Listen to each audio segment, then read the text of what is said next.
అందరికీ జై భీమ్. నేను Rajesh Mahasena. Welcome to Mahasena media. వీడియోలోకి వచ్చినంటే ముందు ఒక లైక్, కామెంట్, షేర్ చేయండి. ఎందుకంటే గతంలో ఈ వైసీపీ పేటీఎం బ్యాచ్ ఒకరే మన ఛానల్ మీద రిపోర్ట్లు కొడుతూ ఉండేవారు. ఇప్పుడు మన మిత్రుల్లో కొద్దిమంది కూడా రిపోర్ట్లు కొట్టి ఈ ఛానల్ ఆపేయడానికి ట్రై చేస్తున్నారు కనుక మీరు ఈ మూడు చేసి ఈ ఛానల్ని ముందుకు తీసుకెళ్లాల్సిందిగా రిక్వెస్ట్ చేస్తున్నారు. దెబ్బకు దెయ్యం వదిలింది మాట మీరు చాలాసార్లు వినే ఉంటారు. అయితే దెబ్బకు దెయ్యం వదిలిందనే మాట మనం ఎక్కడ వింటామంటే అండి, కొద్దిమంది దెయ్యం పట్టినట్టు పడుతుందో పట్టినట్టు యాక్ట్ చేస్తారో మనకు తెలీదు. జుట్టు ఎరబోసేసుకుని అని ఊగుతూ ఎవరిని పడితే వాళ్ళని కరిసెత్తు కురికెత్తు రకరకాలుగా బిహేవ్ చేస్తుంటారు. బిహేవ్ చేస్తుంటే అలా బిహేవ్ చేసేవాళ్ళని ఓ పూజారి గారి దగ్గరకో, ఒక పాస్టర్ గారి దగ్గరకో, లేకపోతే మరొక ఇమాం గారి దగ్గరకో తీసుకెళ్ళినప్పుడు పూజారి గారు, పాస్టర్ గారు, ఇమాం గారు కొడతారు లేదు తెలియదు కానీ భూత వైద్యుడని ఒక అతను ఉంటాడండి. ఇలాంటి వాళ్ళు ఎవడైనా దగ్గరికి వచ్చిన వెంటనే చెప్పు తీసుకుని పడేలు పడేలు మనం అందించేస్తాడు. ఎప్పుడైతే కోపలు వాసిపోతున్నాయో పట్టిన దెయ్యం పటాపంచలు అయిపోద్దండి. వెంటనే మళ్ళీ మామూలుగా అయిపోయి వదిలేసింది దెయ్యం అంటారు. సేమ్ అలాగే ఏపీ గవర్నమెంట్ కొట్టిన ఒక దెబ్బకి వైసీపీ అండ్ బ్యాచ్కి పట్టిన దెయ్యం వదిలిపోయింది అనుకుంటున్నాను నేను. ఎందుకు చెప్తున్నాను ఇదంటే మీరు చూస్తూనే జగన్మోహన్ రెడ్డి గారి మీద హత్యా ప్రయత్నం కేసు నమోదైంది. 307 నాన్ బెయిలబుల్ కేసు.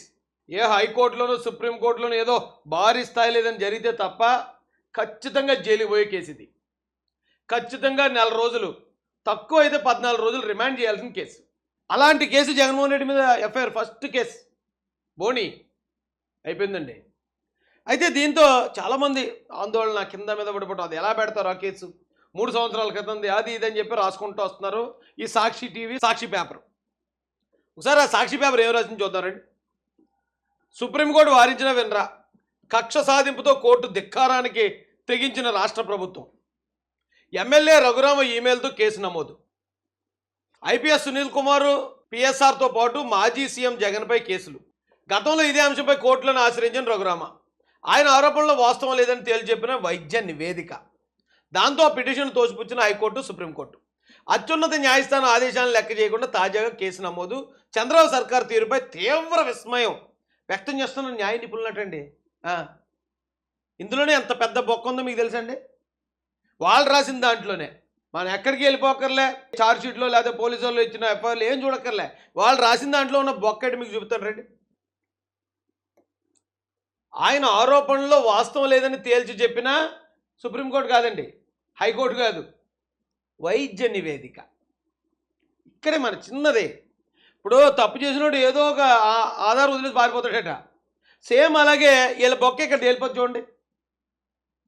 ఆయన ఆరోపణలో వాస్తవం లేదని తేల్చి చెప్పిన వైద్య నివేదిక ఎవరిస్తారు? Government doctor. గవర్నమెంట్ డాక్టర్ ఎవరు కనుసన్నల్లో పనిచేశారు ఆ రోజున? జగన్మోహన్ రెడ్డి కనుసన్నల్లో ఆ ప్రభావతి గారు.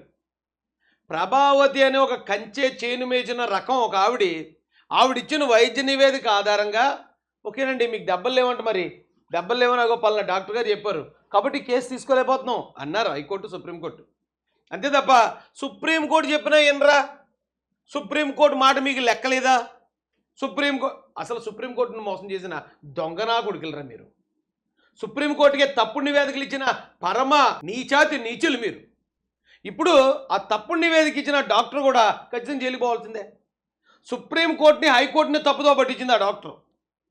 కేవలం నివేదిక ఆధారంగానే ఇందులో ఇది లేదు, మేము అరెస్ట్ చేయలేమని చెప్పేసి సుప్రీంకోర్టు, హైకోర్టు కూడా తేల్చేసి. దానికి కారణం ఎవరు? అప్పుడు గవర్నమెంట్ డాక్టర్ ఎవరు ఆదేశాల మేరకు పనిచేసింది?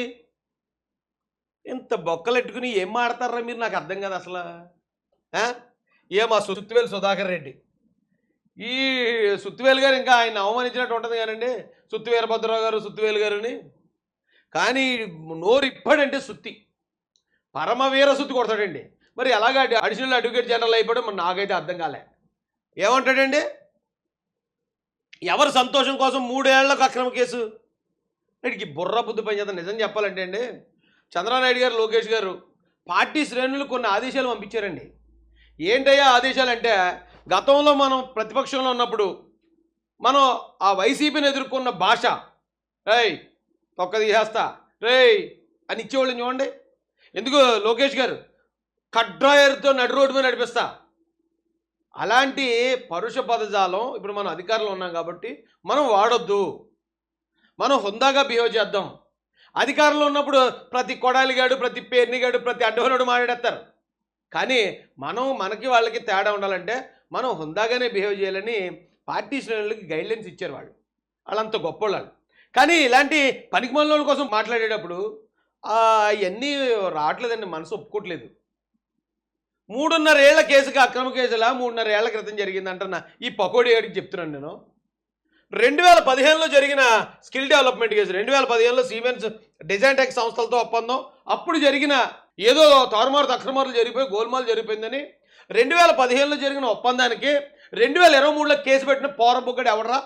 పొన్నవోలు సుధాకర్ రెడ్డి అని అడగాలని ఉంది. కానీ మా వాళ్ళు మాకు నేర్పించిన క్రమశిక్షణ వల్ల అడగలేకపోతున్నాను. 2015లో జరిగిన దానికి 23లో కేసు పెట్టవచ్చు ఈ బొకడగాళ్ళు. కానీ మొన్న జరిగింది రఘురామ్ గారి మీద దాడి జరిగినప్పుడు ఆయన ఏమి నోరు మూసుకుని ఊరుకోలే. అప్పుడే ఆయన మొత్తం హైకోర్టు నుంచి సుప్రీంకోర్టు దాకా పోయాడు. అందరికీ తెలుసు ఆ విషయం. ఆయన హైకోర్టు కానీ సుప్రీంకోర్టు కానీ కేసు ఎందుకు నమోదు చేయలేదంటే కేవలం ఈ దొంగ వైద్య నివేదికే కారణం. ఒక దొంగ డాక్టరు ఒక దొంగ నివేదిక ఇవ్వటం వల్ల హైకోర్టుని సుప్రీంకోర్టుని కూడా తప్పుదో పట్టించింది. అందుకే కదా ఆవిడ మీద కూడా ఎఫ్ఐఆర్ అయింది. ఇప్పుడు ఈ మాత్రాన మరి గిలగల కొడుచుకుంటే ఎలాగా? 3 సంవత్సరాల క్రితం అంటే మరి 15లో పెట్టిన దానికి ఎవరో మీ TV9 మీ ఓడే కదా ఇడు. 10 మంత్స్ అంటే గట్టిగా 23లో 2015లో జరిగిన దానికి 23లో మీరు పెట్టవచ్చు కేసు. మొన్న జరిగిన దాడి అది అందరికీ తెలిసింది. ఎవరైతే రఘురామరాజు గారి దెబ్బలు అందరూ చూశారు, ఆయన నడవలేకపోవడం అందరూ చూశారు, ఆయన మీద జరిగిన ప్రతి దారుణాన్ని అందరూ చూశారు. అప్పుడు మీ గవర్నమెంట్ కాబట్టి కేసు జరగనివ్వలేదు. ఇప్పుడు గవర్నమెంట్ మారింది కాబట్టి చట్టం తన పని తాను చేసుకెళ్ళిపోతుంది రా బయలు. దీంట్లో మీరు ఏదో సింపతి క్రియేట్ చేసిన ట్రై చేయటం, అయ్యో ఎప్పుడో జరిగిపోయింది. ఎవడకి తెలియని రాజకీయం ఇది, ఎవడకి తెలియని కేసు ఇది. ఏపీలో ఏ ఒక్కడో నమ్మడు మీ పనికిమాలని పోసుకోలేడుపుల్ని. అంత ఘోరంగా హింసించి దాని మీద అప్పుడు ఎలాగ పెట్టలేదు, ఇప్పుడు కేసు పెడితే తప్పుడు కేసు. అది చంద్రబాబు నాయుడు గారి మీద తీవ్ర విస్మయమా? చంద్రబాబు నాయుడు గారు పెట్టారా కేసు? అది నాటి సిఐడి అదే మ్యాటర్ అండి. రఘురామరాజు గారు ఇచ్చిన దాని మీద లాఠీలు రబ్బరు బెల్ట్లతో కొట్టారు. నాటి సీఎం జగన్ను విమర్శించినందుకు రఘురామకృష్ణరాజుపై అప్పట్లో రాజద్రోహం కేసు. సిఐడి కస్టడీ హింస జడ్జి ఎదుట చెప్పిన రఘురామరాజు గారు. ఇంక ఇందులో తెలియంది ఏముంది చెప్పండి? ఒకవేళ వాళ్ళు చేయొచ్చు, వాళ్ళు దాన్ని తప్పించడానికి పాత కేసు అండి, లేకపోతే మేము కొట్టలేదండి, మేము తప్పుడు నివేదిక ఇప్పించాం కాబట్టి కోర్టులు ఒప్పుకోలేదండి, తప్పుడు నివేదిక ఇప్పించడం కరెక్టేనండి మేము, ఇలాంటివి అని చెప్పుకొస్తున్నారండి. నమ్మేవాడు ఉన్నాడు అంటారు నిజంగా. అలా నమ్మేవాళ్ళే ఉంటే మళ్ళీ జగనే గెలిచింది కదండి. జగనే గెలిచింది, మళ్ళీ జగనే సీఎం అవును కదా. అలాంటి ఎవడో లేకే కదా 11కే పరిమితం అయిపోయి వెనక కనీసం ప్రతిపక్ష హోదా కూడా లేకుండా అయిపోయారు. అయినా ఇంకెంతకాలం చెప్తారండి అబద్ధాలు?